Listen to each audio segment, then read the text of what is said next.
Hello, everybody. Welcome to compilations video. This is the type of video that I used to make with the section of I'll do it on Monday. And I'm going to be talking about four different main topics. I'll let you know before starting each one. So let's just jump right into it. The first one is called How to Be Like Me. And this comes from the question, if someone wanted to be like you, how could they achieve this?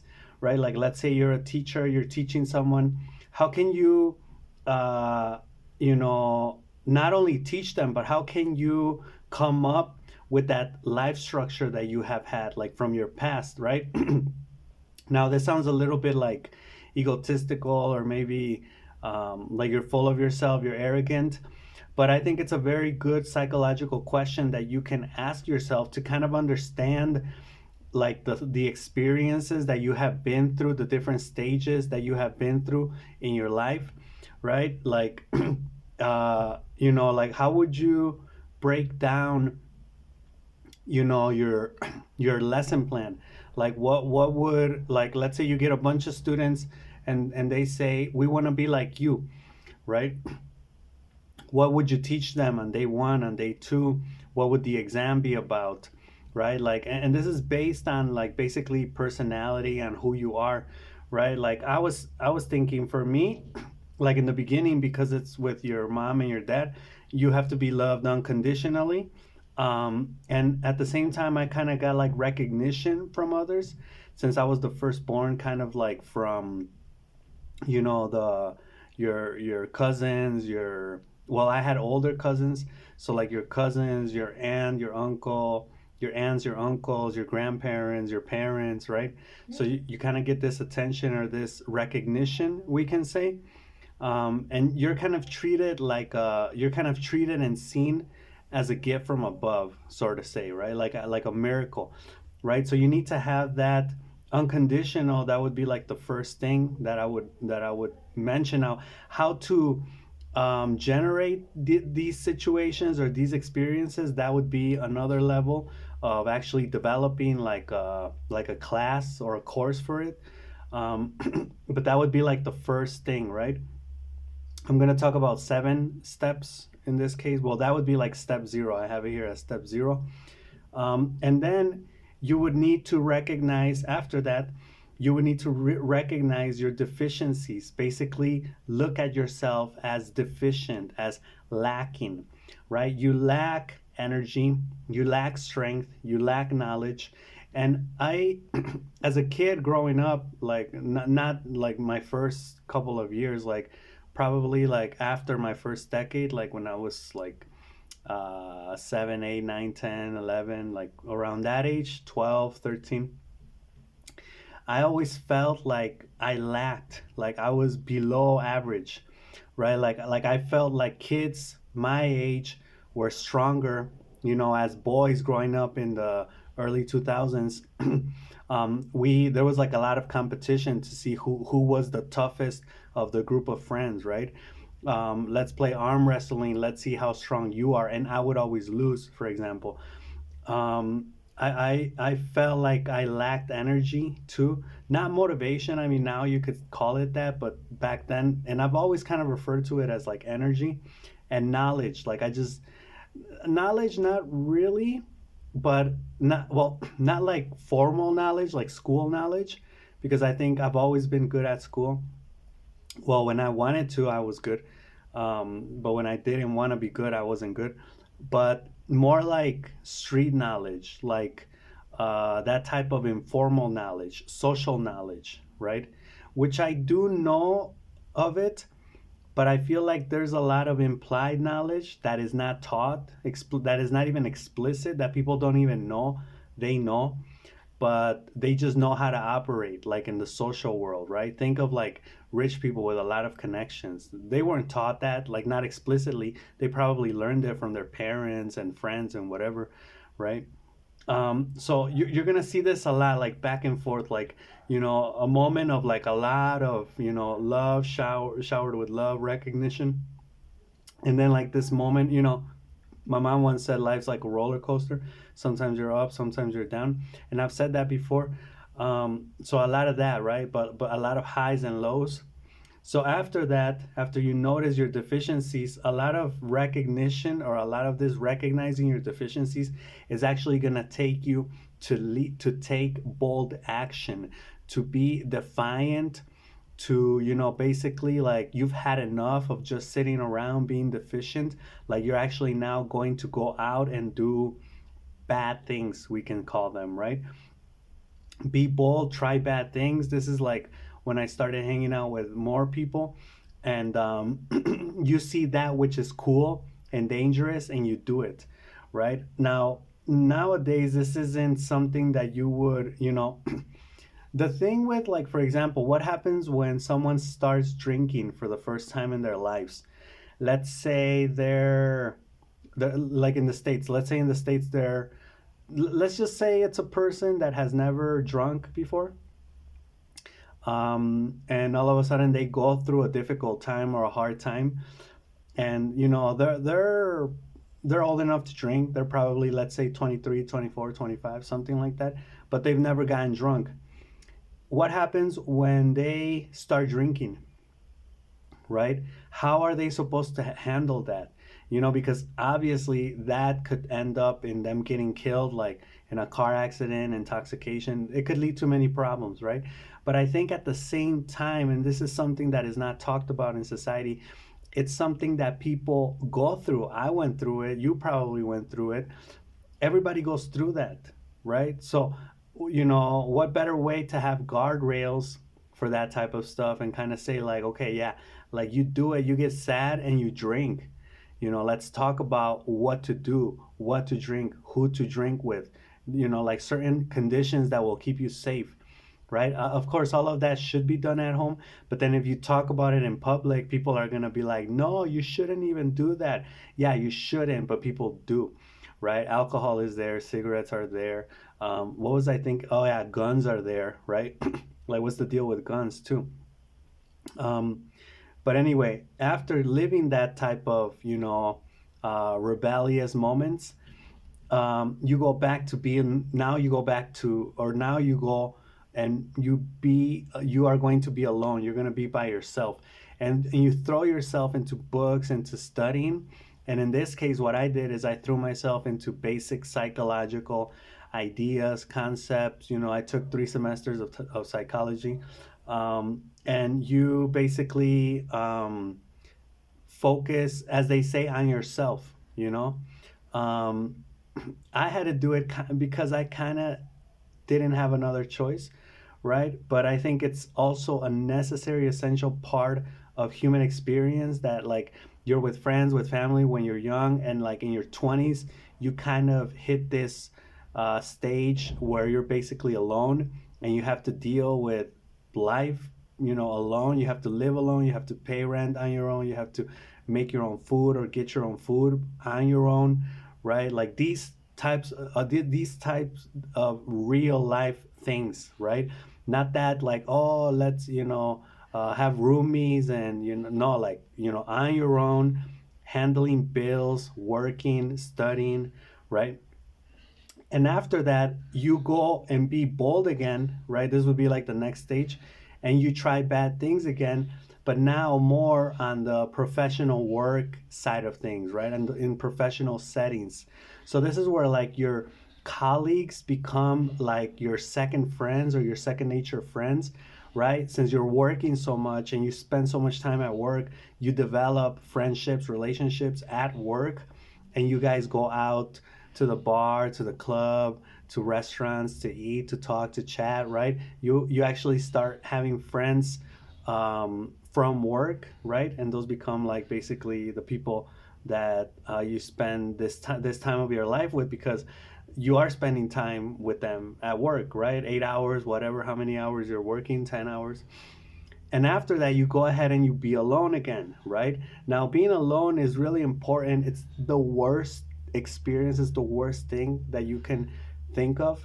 Like, think prisons, jails, think maximum security prison. Like, humans are put in an isolated cell alone for 23, 24 hours a day, no human contact with anybody. It's the worst. It's complete psychological torture. being alone. People, I mean, you know people that can't be alone, or people that always need to have like a boyfriend or a girlfriend, or like be in a relationship even if it's toxic, because they can't be alone, right? People that can't live alone because they can't be alone, right? But again, you throw yourself into that experience, and you throw yourself into, again, more studying and books for a while. And in this case, you go into the basics of dark psychology, chaos theory, manipulation, a little bit of all that stuff. Robert Greene, excuse me, the 48 laws of power, seduction, how to be a magician, how to basically think Chris Voss, right? CIA tactics, FBI tactics, like the basics of dark psychology, right? Because you need them because you're a good person. So you need to be able to operate in this dirty world, basically, right? Even though there is an idea that, I was thinking about like Democrats, like Kamala Harris, Obama, all these people that preach like being there for the people, right? Like they say, for the American people. And there are a lot of politicians like this that truly believe. I think a lot of them may be fake, but a lot of them believe that they're doing good, that they're looking out for people, that they're protecting them, that they're giving them the best type of life that they can give them, right? But it's like, how do you draw the line when people want to overstep or take advantage of you? Like it's mind boggling. Like I couldn't be like that, because I would immediately be thinking, I would have my guard up. I would be thinking like, I'm going to help you, but there's a limit to my help, right? Because I know you can take advantage of it. You can abuse my help, right? And these people, unless they subconsciously, again, modeling after their parents, they learn how to draw that limit without having to draw it. Let me explain myself, or let me give you an example. Probably like if someone's like abusing their help, they just ignore them, or they can say, oh yeah, I'll do that tomorrow, and they won't do it. I'll give you the help tomorrow, and let's say someone comes up to like Obama or Harris, and they ask them like, hey, can you help me? And they go, yeah, sure, here's the help. And then tomorrow they're back again, can you help me? Yeah, sure, here's the help. And then the third time they're like, hey, can you help me? And they're like, oh yeah, but tomorrow, right? And then they just don't help them, right? It's like, how do you, because these type of people that are like, we're gonna help the world and everything, it's like, how do you deal with people that are like criminals, right? That want to take advantage of you, like, or do you just not deal with those type of people? And if you do, how do you deal with them? Because not everybody's good, right? That philosophy, that's why the democratic philosophy, the left philosophy, the socialistic societies, the communism societies, right? Like they have that ideology. They like people can say it doesn't work, because in order for it to work, people would actually have to be good and not selfish and not self-interested, right? But people aren't like that, so how do you deal with that? So that's why you need dark psychology, because you need to know like the basics of how to deal with those type of people, both in theory and in practice, with experiences too. And after that, you find stable relationships while you continue to study, and now you go more into the esoterics, right? The Kibbalon, the seven principles, right? Like just any type of esoteric knowledge, things you can get your hands on, while maintaining stable relationships. So what does this mean? Up to now, you have had many types of friendships and whatever, but they're all gone, right? Because you're that type of person. So now what you're trying to do is you're actually trying to hold on to relationships, make them stable, right? And this is the step in which I'm at. So I can't tell you what's after this, because that's kind of where I'm at right now. So just to kind of finish off this part, um, it says here, align your actions, beliefs, and plans to God's will and fate or destiny, and ask yourself, how can I do this? And answer the question, and there you go, right? Tap into fate. So the thing here is, like, I remember I made a song like a while back, when I was a teenager, and in it I said, "Get at me, fate," right? Which I was basically like challenging destiny and fate, like, bring it on, like, get at me, fate, right? And it did, because after that, I went through a lot of different things in my life. Um, but it's not so much as like, now I don't say like, I want to challenge you, or bring me, or give me your best shot, like if we're boxing. No, like now I need to align myself to fate. And this is kind of like the esoteric thing, but like, how do you make it so that you are aware of where you are in life and where you're heading towards, not long term, but like, in a couple of weeks and months? How can you know that and align your actions, your beliefs, and your plans to that, to God's will, to fate, to destiny, right? How can I do that? How can I tap into destiny? Because we know destiny is happening, right? Life is happening. So while it happens, I don't want to be doing these other things, side things, or getting out of the way, because eventually destiny and fate are going to bring me back into that road in which I'm heading in already, regardless of how much I try to go on into another direction. I'm going to end up going there. And doing this is very, it makes you suffer, right? Because you're like, I want to do this. And then fate's like a magnetic field, right? It brings you back to that path. So I prefer to just know what that path is and align myself with it and be with it, right? Just travel down that road, travel down that path, instead of trying to do things I'm not supposed to be doing, right? So I leave you with that food for thought. Tap into your destiny and basically ride the wave, right? Don't go against the current. Just go with the flow and detect the flow. What is the flow? Where am I heading towards? And go with it. Um, okay, the second topic is this other idea that I had that's kind of been, I've been watching movies, and the movies you watch are all from the United States. If you're, I think Americans don't have this outside perspective because they're in the United States. But I think the rest of the world kind of looks at the US as a leader in many aspects, right? A military, economic, and cultural leader. So I'm going to be talking about America's culture, or the culture in the United States, right? What makes America such a world power, right? And when I was like, when I'm watching these movies, like just recently I watched the three High School Musicals, and it was like a total hit when it came out. Um, but like seeing those guys in those high schools singing, and they have all these like different activities they can do in school, and their drama and everything. And I was just like, man, like, that's top notch. And the rest of the world doesn't really have that. The rest of the world is living, dirt poor, basically. Um, so I think the US takes a lot of that for granted. But at the same time, they're setting a standard and a culture for the rest of the world to aspire to eventually get to, right? And we're living in the era, people aren't aware of this, but and I say they're not aware of it because they're not. I'm not even saying it seems like they're not aware. They're not aware of it, that like in 500 years, in 1,000 years, people are going to be talking about the United States empire in which we're living in right now, and we're living the era, and we can be a testament to it, right? It's just crazy. Like think when the Romans were, think about Rome, when Rome was an empire. Imagine having lived in that era, in those times.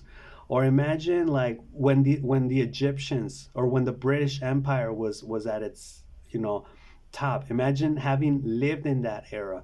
Right now it's the US that's the dominant power, and we're living in that era, right? This era is going to be studied in history.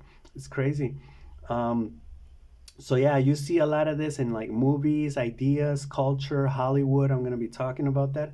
And basically, uh, you know, I'm going to be talking about what makes world powers great, like the Sumerians, Egyptians, which in this case, their power was in agriculture and religious matters, The Romans, for example, their power was in conquest and governance.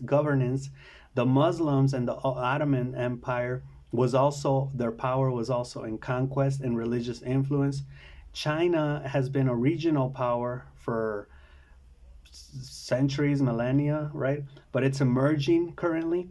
And the British were a power in trade and colonization and military power. So it's interesting because I did a little bit of research and this came up like, yeah, like the Romans, the Egyptians, even the British would do a lot of like, conquering and with force, with, military power, with physical strength, like beating the other guy up, basically killing them. The US does something that's called soft power with mass media.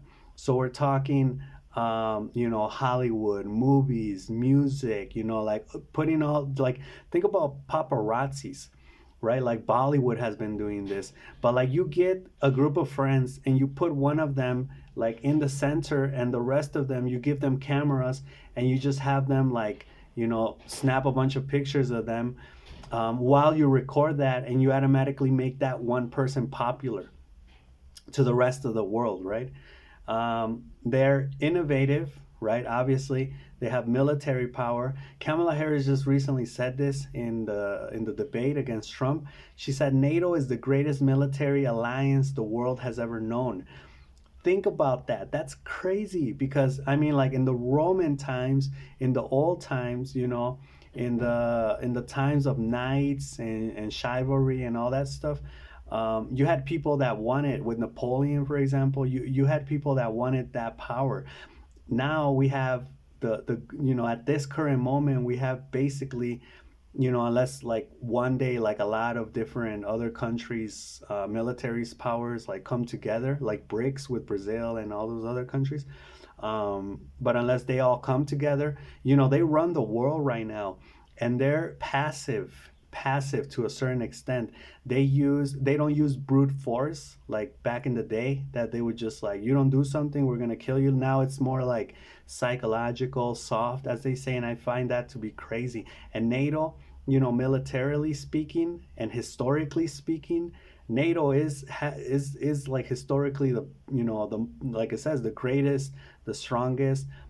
I don't know if it has the greatest numbers, right, of military alliance the world has ever seen. That is pretty crazy. Um, and then since when has this happened? Since post World War II, right? Like everybody knows that I want to do a little bit of more digging here because I don't really buy this. I think of the Roaring Twenties, the 1920s, how the U.S. was already setting trends from then. The Wild West in the 1800s. I think it started like back then, probably in the 1800s. They always say post World War II. Yeah, that's when it started like explicitly. But if we really dig in deeper, we could probably go back even further.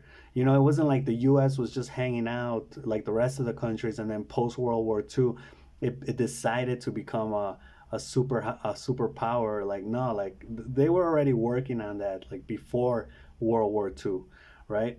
But it says like the investigation I did with ChatGPT says that it did it rebuilding Europe, Japan, and obviously it's competition with the Soviets, that the Cold War, right?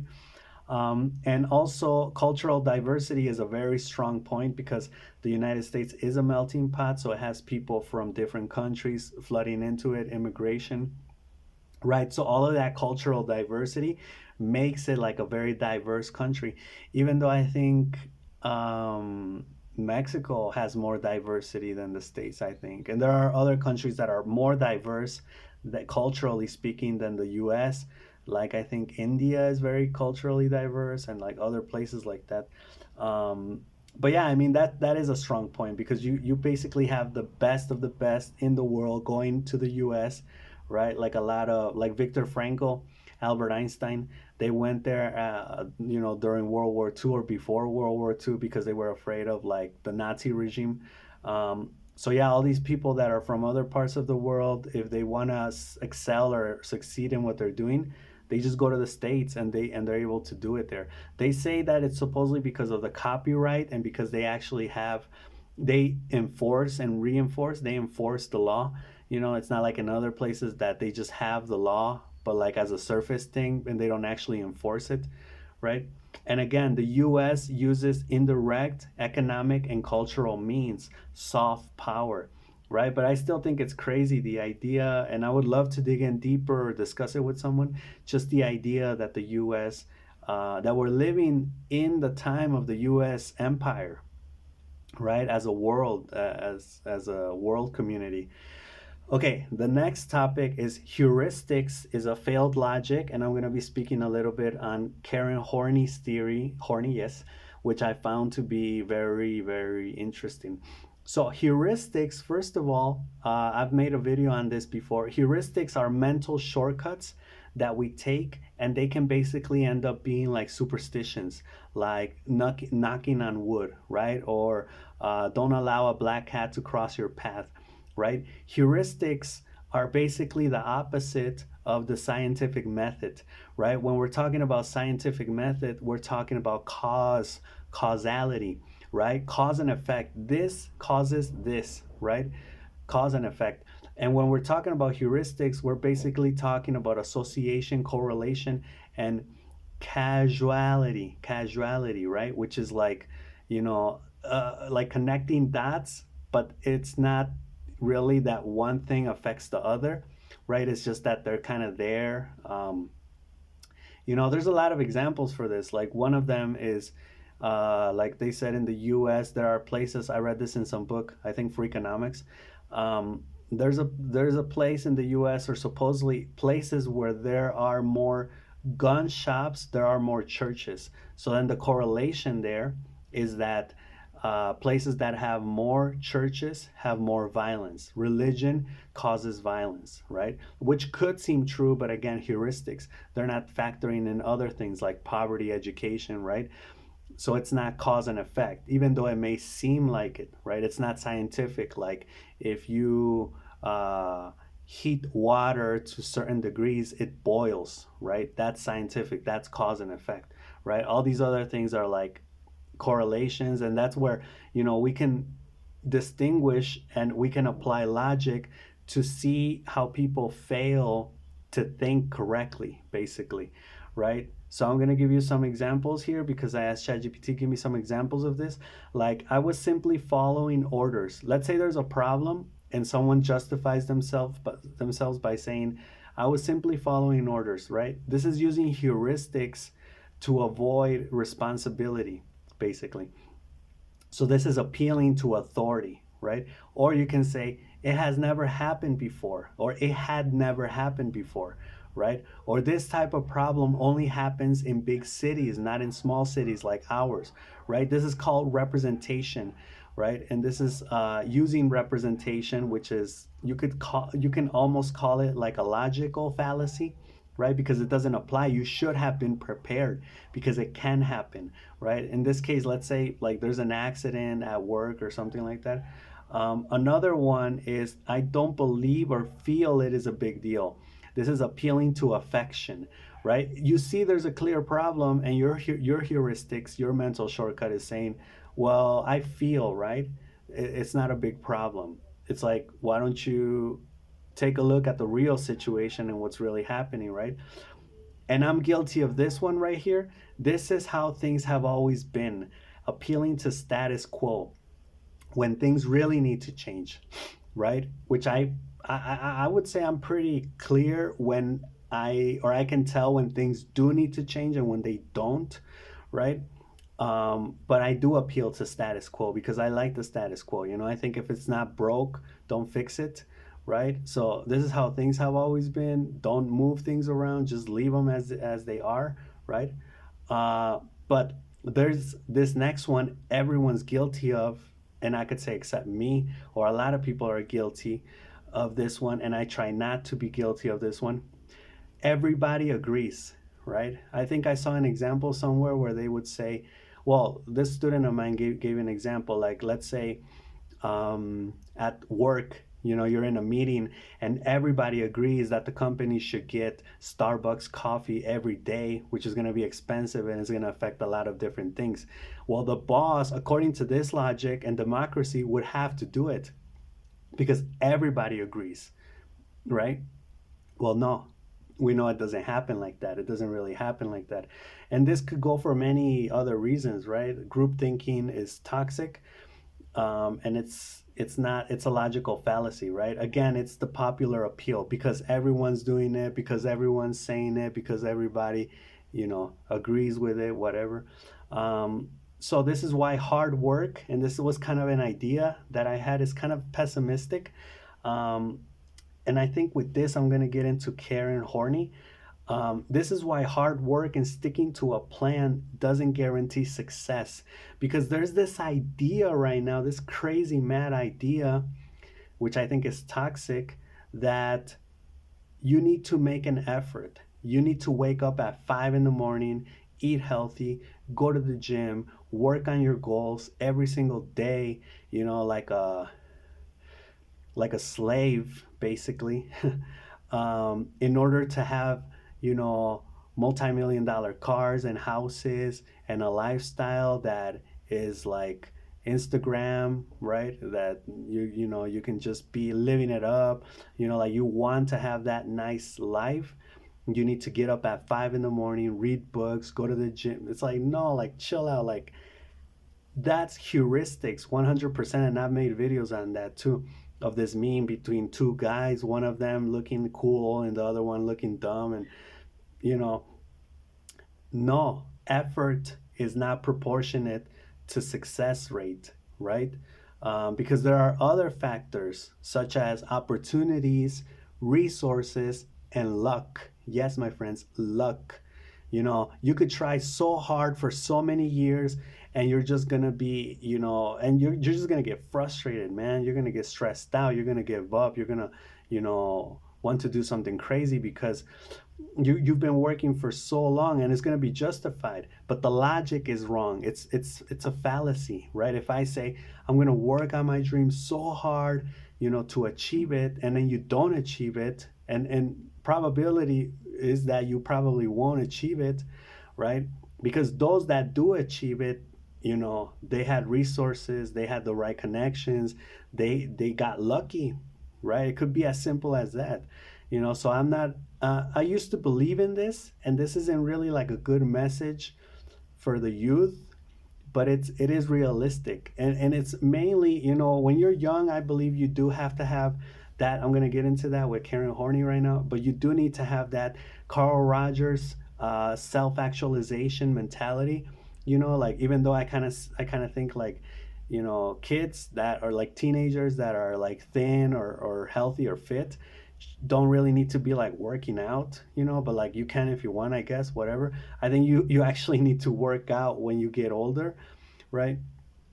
But yeah, I mean, if you want to hustle hard, if you want to work, if especially like when you go to the university, there are going to be like sleepless nights. There are going to be nights when you're going to stay up late doing homework, whatever, studying, reading. Go ahead, man, live it up. That's an experience. It's fun, and you get a lot of it. You get a lot out of it. But if you're in your 30s like I am and you're still living like that, trying to achieve something, like I saw this meme saying like, you still think that working hard is going to get you somewhere in life or something like that. It's like, you're 35, just, get out of your mom's house and get a job or something like that. So again, it's that like, it's that idea, right? Which I think is toxic. Um, and I'm going to get into why, psychologically backing it up with Karen Horney. So I started reading Karen Horney's biography just recently. She was a psychoanalyst that developed her own theories. They talk about three main ideas that she had, and she progressed as she started to develop them. The first one being a woman, she's talked about feminism and women, there are some interesting ideas there. And then she spoke secondly about like the social factors in society, how society influences the individual. But then her third one really hit me.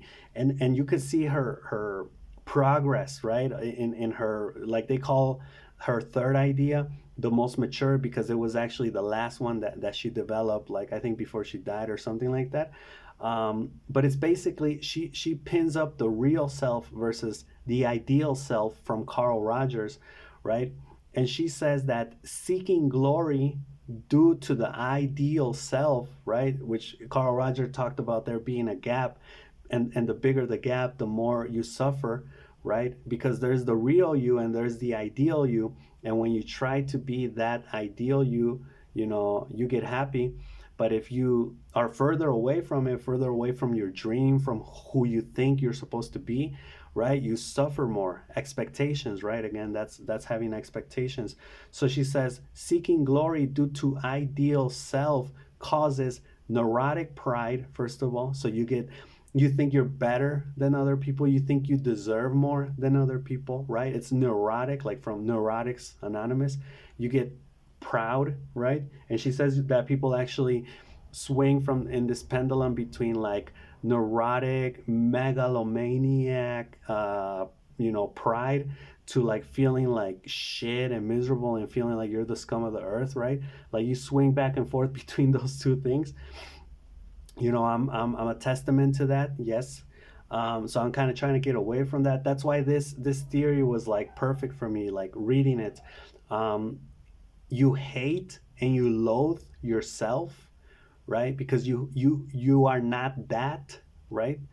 And you have neurotic demands. Again, all of this, like I should be fit, I should be getting up at 5 in the morning, exercising, eating salads, reading a ton of books, listening to self-actualization and positive visualization podcasts, etc., etc.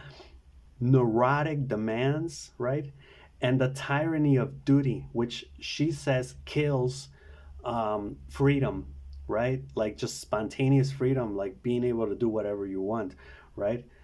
This ultimately imprisons us, right? I think that's something I'm saying. It imprisons us. It makes us slaves, right? Like I already said. Um, so again, here I'm not saying that we should just basically ignore Carl Rogers, because then we get cynical. If we're like, well, and we get lazy.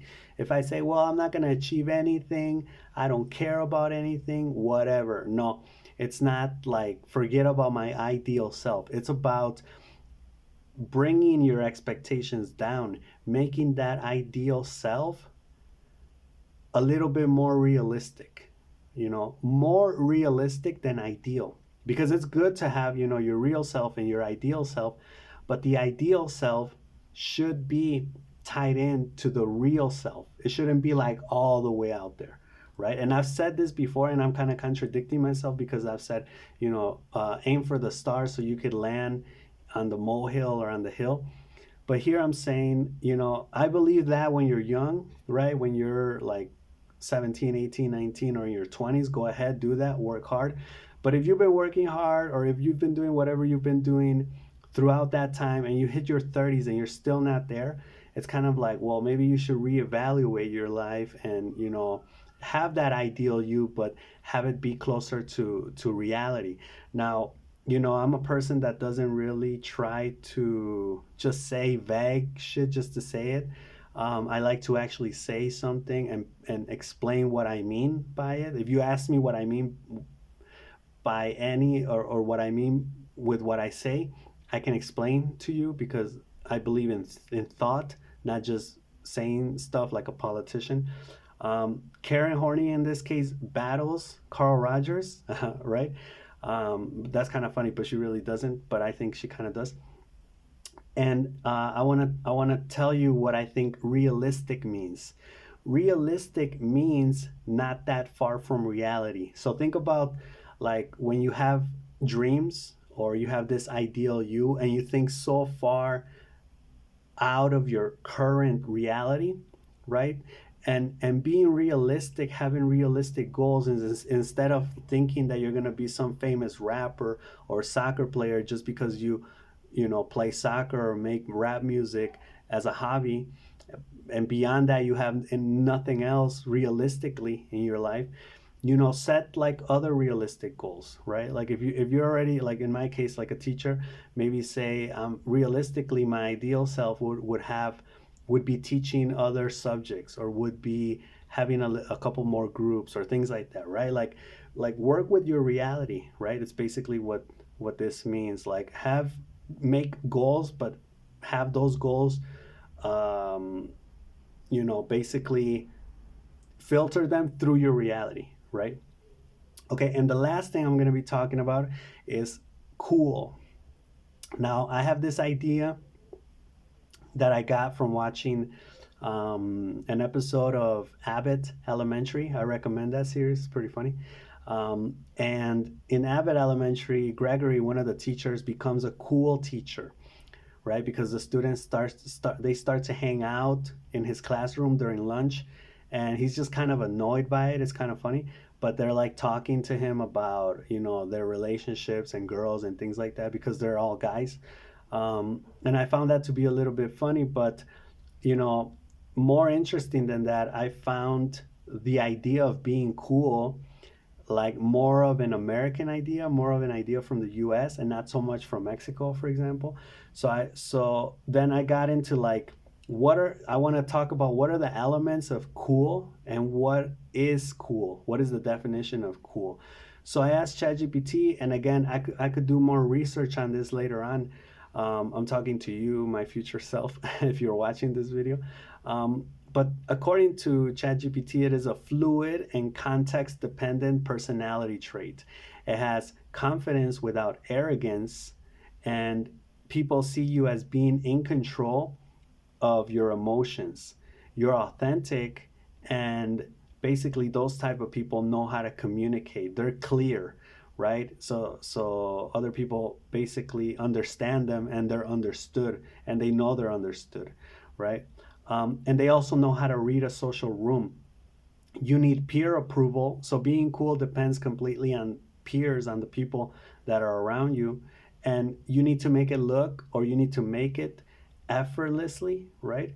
And there's also a balance between popularity and mystery, right? I found that to be interesting because you need people to like you, to know you, to be popular, but you also need to keep a certain level of like enigmatic energy, right? Mysterious energy to make people wonder, like, I wonder what that person does or who that person's dating or things like that, right?